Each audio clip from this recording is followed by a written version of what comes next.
Welcome to episode 48 of the Known Pleasures podcast. Today we have another interview episode for you. It's one that all three of us are really excited about, although I won't be partaking. I'm kind of working behind the scenes today. In this episode, we'll be talking to the former lead singer and songwriter of the seminal UK punk band, the Stranglers, Hugh Cornwell.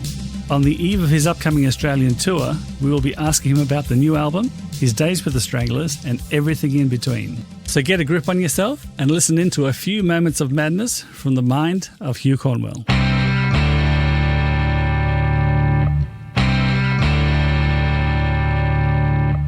Thanks so much for joining us. You've got a hectic schedule in the next few months. You've got gigs in the Netherlands, the UK, and then you're coming up to New Zealand and Australia in July and August. That's it. Yeah, that's it. We're very excited about that.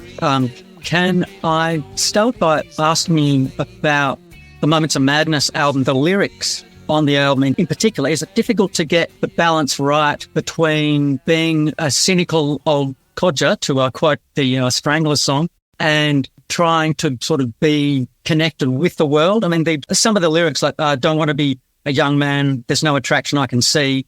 Are you inhabiting a character there? It's just me. My years are advancing, and I'm not a young man anymore. So it's me facing facts and being truthful. You know, it's not conjuring up some character that I'm not an actor. You know, that's what actors do.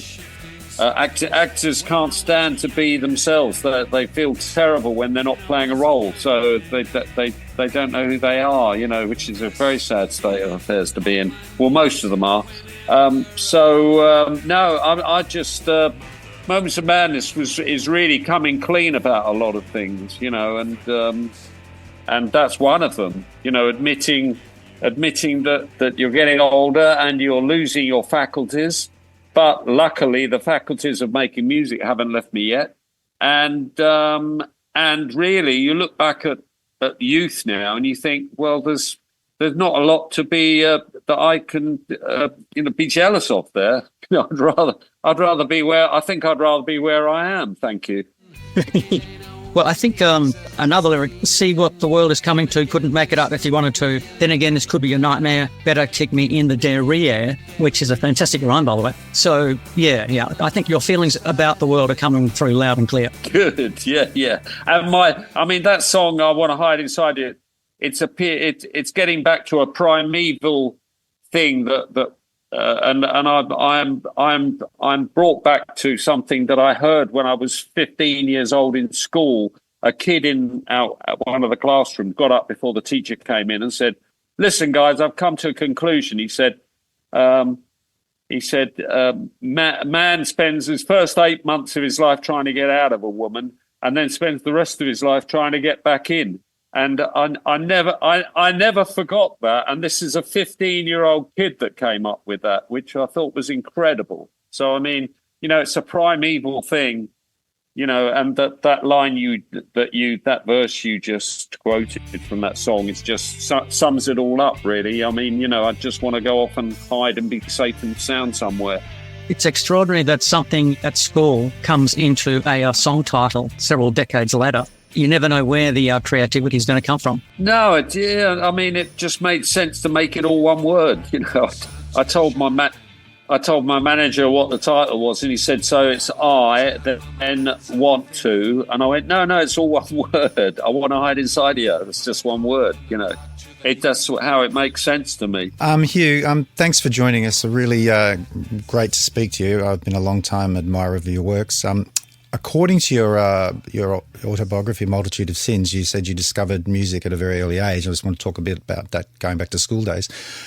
What did you want to be when you grew up? Did you really want to be a singer, just like Cliff Richard? That is a true story. You know, I didn't want to be an engine driver, and I didn't want to be a doctor, and I didn't want to be anything else I could think of. And that was the only thing that had fired my imagination, you know. So I said it, and obviously got in a lot of hot water when I got home that night from my parents. And we just had a call from the school saying that you said, you know. And I said, well, I'm just trying to be honest, you know. And they were, you can't say things like that. Well, who's laughing now, eh? Well, that caused confusion in my head. So I thought, well, I was always told you got to speak the truth. So I spoke the truth, and now I'm getting into trouble for it. But that isn't that life. Isn't that the story of life? Indeed, it is. With that, sort of given that you left the Stranglers, in 1990 after your final gig with them, and you released over 10 solo albums, I think.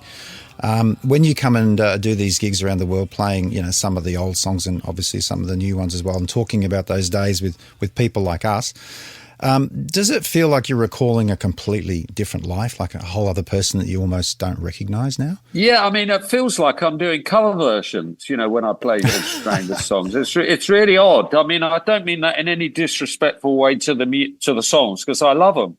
I mean, I wrote or co-wrote all of them. So I love the songs, and they're part of me and part of my character. And I can't imagine going on stage and playing a whole set without touching a Strangler song. It would be really odd, and it wouldn't feel right. And that's just how I feel, truthfully. So it's not made up. So I don't know if that answers your question. Yeah, it does. It does. It's interesting seeing the evolution of the creative side of the Stranglers and yourself. I recently read your Arnold Drive novel and really enjoyed it. And the affection and almost reverence you have for the vicar in that novel is slightly in contrast to the fairly jokey bell clip for Duchess, the choristers. Oh, the video in the church. Yeah. And I like them both equally, the Duchess film clip and the Arnold Drive novel. But just the evolution of your attitude to the church or to the establishment, I'm not sure. The connection between those two. Well, I'm not sure either. I mean, at the time, the video made sense, and when we were making the video, and then when I was writing Arnold Drive, that made sense too. So I don't know what the answer to that is. Do you recall fondly coming to Australia? I think it was in '79 for the first time with the band. I know you were the first, punk band or so-called punk band to come to Australia, and it was sort of a bit controversial, as I recall it. I think we couldn't go to New Zealand. Is that right? I think we came to Australia. We went to Australia, and we wanted to go to New Zealand, but they read all the stories about us and believed them all, and were scared of letting us in, so they wouldn't let us in. I think that's what happened the first time we came down there. Yeah, it was a great trip. I remember that before coming to Australia, we'd been to Japan for the first time, and when we got the news that we were going to Japan, and then we were going to Australia straight afterwards. Everyone was really excited about going to Japan, but I was more excited about coming to Australia because it's somewhere that I sort of I could relate to. I mean, you can't really relate as a Westerner to Japan. I mean, it's just a complete foreign culture. It's alien. It's totally alien. It's like they do everything. It seems like when you first go there that it's a completely alien culture, but in fact, the UK and Japan have got a lot of things in common. I've realised. They're an island off a large landmass with a strange weather, unpredictable weather. They're riddled by traditional values, which other people think are very quaint.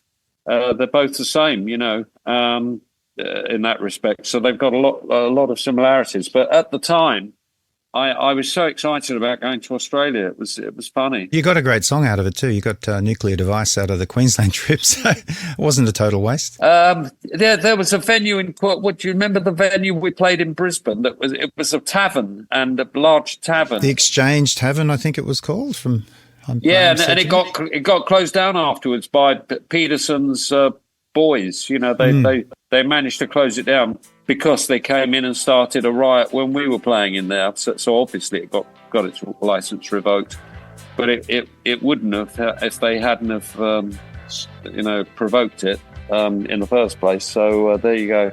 Anyway, that's your business, the internal politics of Australia. It was fun, and I love Perth as well. I've got great I know the rest of you in the country look at Perth as being, are they really part of Australia? From a foreigner's point of view, it's a wonderful place to visit. You know, it's part and parcel. The whole place is a complete Pandora's box. You know, Australia, and on one hand, you can wake up one day and you'll be in Perth, and you can wake up the next day and you're in Sydney, and they're completely different. Different places and attitudes and everything. So it's wonderful. Well, we love having you. It's great. So keep coming back. You were more or less banned, weren't you, from the Australian music show Countdown? Was that the story? Countdown? I don't know. I can't remember. Is that right? The host of the show, Ian Meldrum, certainly came up with a fairly vitriolic anti-Stranglers statement, I recall. Well, guys, you know that what you're talking about is so long ago. I mean, I've been out of the Stranglers twice as long as I was in there. So you know, that's right. To me, it's a distant fleck, a blurred image on the horizon from where I am now. So I can't really offer much. I think you probably know more about what happened than I do. You know. But I do remember coming to Australia for the first time. You know, that was nice. And I remember coming back 5 years ago, the last time I came with Windsor and Pat, the same lineup. And this time we'll be able to play some songs from Moments of Madness as well, which is going to be good. So it's a full band you're bringing? Oh, yes. When they say it's a solo tour, that can be a bit misleading because a lot of people think, oh, solo, that means he's going to stand there with an acoustic guitar and do a sort of a Bob Dylan thing. But no, a solo tour is really misleading people. It's a tour of me with a band, you know, and under my name. So it'd probably be better if it said the Hugh Cornwell Band. That would be less misleading, wouldn't it? Yeah.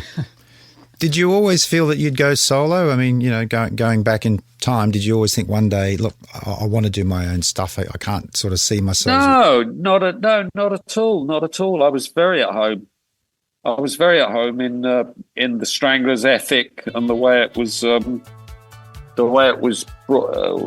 it behaved. You know, I was very at home in that for a long time. You know, I felt it was my band. I started it. So, but then I got bored with it, you know, and thought I thought I'd have more fun. I think it's down to having fun. You know, it wasn't any fun anymore. So I thought I could have more fun if I wasn't in the band. You've compared being in a band to a relationship, like a marriage. Do you find the situation you're in now a lot easier? Where I guess you're changing partners. Is that a good way of putting it? Oh, not at all. It's you see because it's my show, and you know so there's no politics anymore. You know, the one thing I don't miss about being in a band is the bloody politics involved. There's nobody's. You don't have to keep anyone sweet, or nobody has to keep me sweet. It's just Pat and Windsor, they play for me, you know, and they know it, and they love doing it, and they always asking me if I'm happy, you know, with what they're doing, which is great. And there's no arguments, you know. It's just there's no, I won't say argument, difference of opinion. There's no differences of opinion, you know. We're all pulling in the same direction. They love the songs that I write, and they want them to be played and admired and liked by the audiences, so that they do their very best, and they're very good at it, you know, and they bring a lot of energy to it that has been lacking, in the sense that they're a generation younger than me, you know. They're young enough to be my kids, and sometimes I do feel like their dad, you know, and I get to know what they're up to, you know. I found at the end of the time when I was with the band that I didn't really know what was happening in anyone's life anymore. You know, we were just meeting up like going to an office, you know, and then after the hours, 5 o'clock, you know, we all went home to our different lives, and I didn't really know what was going on with in their lives, and I make a point of of asking Pat and Windsor about their lives, and what they're up to and stuff, and they ask me about me too. So and we share information, in both directions, and it's lovely. There's no politics. You had 3 novels published. The process of writing a novel compared to writing a song, apart from the fact that it takes a lot longer, is it a different kind of mindset, do you think? Well, listen, the only thing they've got in common is that they've both got beginnings and ends, and that's about the only thing there is in common between writing a novel and writing a song. I was shocked at how different a process it is. It's quite mind-boggling. I mean, writing a novel takes a lot longer than writing a song. Well, it's most cases.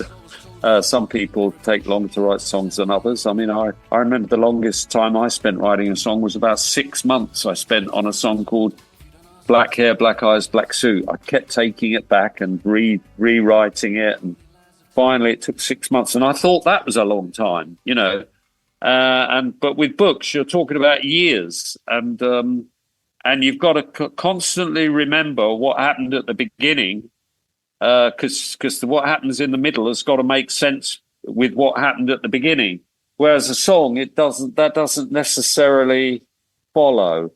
There's all sorts of differences between the two. It's fascinating discovering the difference, in fact. Hugh, I just wanted to sort of say I've gone back and listened to a lot of your stuff, including right back to Nosferatu, your first solo album, and your voice. It's so evocative for me. It takes me back to my teenage years and all that sort of thing. It's great to hear you singing again and singing well. Do you think you've really developed as a musician and a singer? Obviously you've developed, but do you think you've made leaps and bounds in those areas from back then to now? I don't think I've got as much range now singing-wise, because I can't get up to some really high notes. And Windsor helps me out sometimes live. We both sing. He sings a high octave of what I'm doing sometimes. That helps. But the Nosferatu stuff is very different from anything else I've done, and in fact we'll be touching some of the Nosferatu when we come over. They love learning the stuff from Nosferatu. They say, because it's so complicated, so bloody complicated. We love it. Great. We love it. And they write their charts out. They listen to it and write their charts out, and then we try and rehearse it. And they go, oh my God, Jesus Christ. But some of them are going to get an airing. Big Bug goes down. They love playing Big Bug. Mothra. You're going to play Mothra. Big Bug. Mothra. We play Mothra. Yeah, they love playing Mothra too. So yeah, we'll be getting those out and giving them a dusting over as well. Yeah. And I gathered that you're a bit of a cricket fanatic. I have been known to enjoy a game of cricket. Yes. Didn't you do a spot of cricket commentary? Well, I've been in the commentary box in Sydney with Jim Maxwell. I'm not sure if I don't think he let me loose on the microphone right. to do any commentary, but I've been in the commentary box, both in the UK and in Australia. I love it. It's great view of the game. Wow. But I did one of my great claims to fame is that I watched the Test match where Ricky Ponting got twin hundreds, and I think it was in his 100th Test. Am I right in thinking that? Yeah. It was against South Africa, I think, and I saw that match. Yeah, it was great. It's the Sydney Test, and I remember I had a gig that night on the 5th day. I had a gig that night in Sydney. So was it a strategic misstep on your part to have your Australian and New Zealand tour happening in the winter here? Yeah, it didn't really work very well, did it? But hey, your summers are still better than your winters are still better weather than our summers. So I'm bringing shorts and t-shirts, and not many pairs of socks. Well, that wouldn't work in some parts of Australia. So definitely check the long range forecast. Yes, exactly.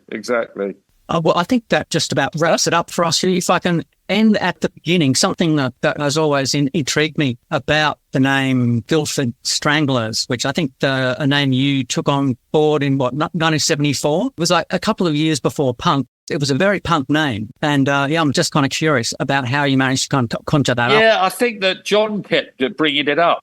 We do a gig and it went disastrously wrong, and everyone hated us. And John would say, "Oh, the Stranglers have done it again." And so it was a sort of a pet word that he had. Yeah, and we ended up adopting it, the name of the band that I'd brought over from Sweden, which sort of metamorphosed into the Stranglers, was Johnny Socks. That name didn't really fit with what we were doing. The lineup had changed and the personalities of the people were different. And so that name didn't fit. So it seemed to work better, Yeah. Well, it served you well. I just want to say thanks for your time, Hugh. It's been a real pleasure to speak to you. Right. I was in a very young band. I used to do a couple of Stranglers covers when we were 16 or 17, English Towns and Everybody Loves You When You're Dead. So to speak to you is a great personal highlight. Yes. You did. You covered those songs. Wow. We did, yeah. I had to learn your guitar parts. It wasn't too hard, but it took me a little while. The accent is not too hard because I've never really considered myself a bona fide guitarist. I only started playing guitar. I started off as a bass player actually, and I only started really trying to play guitar to accompany my voice. I'm a singer really. I mean, I always have been a singer-writer, and the guitar playing has always been a side issue for me, and I've never really invested enough time in playing guitar. I do the minimum. It's effective, though. It's very effective. I've always enjoyed what you do anyway, so keep it up. We're looking forward to seeing you in Sydney. We'll be along for one of those gigs. So we're based in Sydney, so we'll come along and see you. Great, yeah. Make your presence known, because we'll have a jar, as they say. I think. Right? I would love that. That would be fantastic. Thanks, Hugh. Brilliant. Thank you very much indeed for your time, gents. Thanks.